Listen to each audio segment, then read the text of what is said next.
Selamat pagi, siang, atau malam. Perkenalkan, nama saya Jesslyn, perwakilan dari kelompok random yang terdiri dari anggota Nicholas Jenanto, Putra Agung Winata, Ricky, dan pada kesempatan ini, pada UTS ini, kami akan melaporkan mengenai projek kami, iaitu mengenai proses bisnis yang terhadap UMKM yang kami ambil. Di sini kami mengambil PT Mega Fastech Pratama yang merupakan sebuah UMKM yang bergerak di bidang penjualan serba-serbi dari aksesoris, pakaian, tas, sepatu, alat medis, dan lain-lain. Untuk UMKM ini, proses penjualannya masih dilakukan secara offline, yang membuat pemasukan toko terbatas karena pemasukannya dapat dari orang-orang yang tinggal di sekitarnya saja. Dan kami menemukan kasus dari masukan dari beberapa pelanggan yang berada di luar kota ataupun yang tinggal jauh dari PT Mega Fastech ini tertarik terhadap produk yang dijual. Tetapi sayangnya UMKM ini hanya membuka toko secara offline. Dan yang kedua yaitu pemilik toko mengeluh bahwa setiap melakukan perhitungan hasil penjualan, pemasukan dan penjualan sering tidak balance. Hal ini terjadi karena selain pencatatannya masih dilakukan secara manual,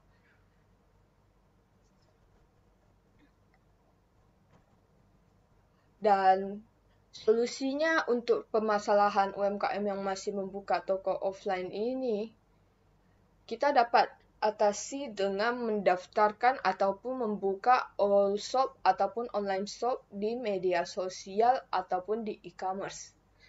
Dan untuk permasalahan pemasukan dan penjualan yang tidak balance, pencatatan masih dilakukan secara manual atau tulis tangan.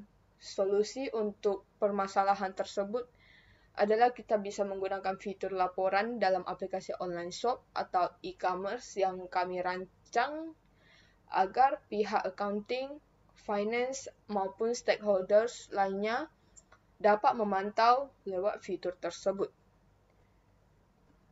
Baik, untuk pembahasan selanjutnya akan dijelaskan oleh teman saya yang lain.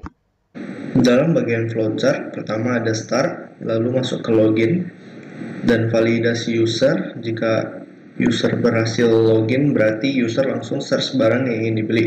Jika gagal, maka akan langsung ke page login lagi. Setelah di page untuk search barang yang ingin dibeli, user bisa checkout. Setelah checkout, lalu melakukan pembayaran. Dalam pembayaran terdapat konfirmasi pembayaran lagi. Jika pembayaran tidak sesuai, maka akan kembali untuk pembayaran lagi. Jika sesuai, maka pesanan akan diproses dan selesai. Activity diagram yang current. Jadi si customer akan datang terlebih dahulu untuk melihat barang di UMKM tersebut. Lalu jika udah dipilih akan dibawa barang tersebut ke kasir. Nah, di kasir, si staff UMKM ini akan menghitung jumlah harga barang dari yang telah dipilih oleh customer. Lalu akan meminta customer untuk membayar dari harga tersebut. Kemudian staf UMKM akan menghitung pembayaran. Jika tidak pas, akan diminta customer untuk menambah uang. Jika kelebihan, akan dikembalikan kelebihan tersebut. Jika pas, akan end. Lalu di yang future, user akan diminta untuk login terlebih dahulu. Lalu sistem akan memvalidasi user. Jika loginnya gagal, akan kembali ke halaman login. Jika berhasil, user akan bisa mengeksplor barang yang ingin dibelinya. Lalu jika user ingin membeli barang tersebut, sistem perlu menampilkan barang. Nah, lalu si user bisa memilih barang dan dimasukkan ke keranjang. Jika sudah dipilih dan dimasukkan ke keranjang, si sistem akan mengecek terlebih dahulu stoknya, jika ada atau tidak. Jika tidak ada, akan kembali ke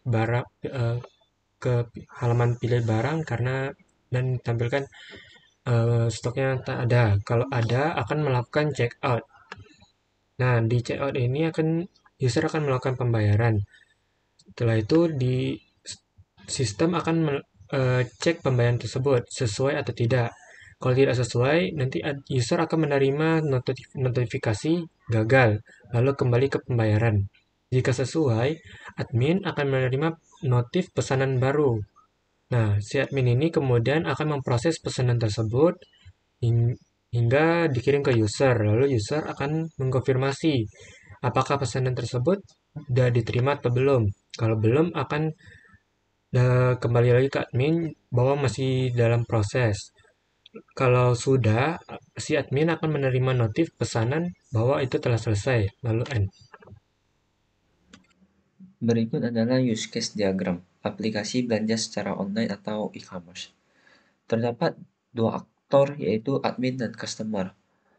Pada aktornya admin terdapat beberapa use case, yaitu menambahkan barang dan stok, mengubah informasi dan stok, menerima pesanan pelanggan, melihat laporan penjualan, melihat produk dan stok. Untuk mengakses use case pada admin, diperlukan untuk login terlebih dahulu. Pada aktornya customer terdapat melihat produk dan stok, mendaftar sebagai customer, melakukan pemesanan barang, memasukkan produk ke dalam wishlist, melakukan pemesanan barang.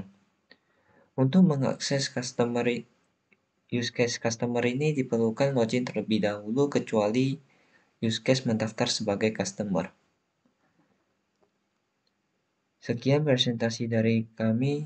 Mohon maaf apabila ada kesalahan kata. Terima kasih.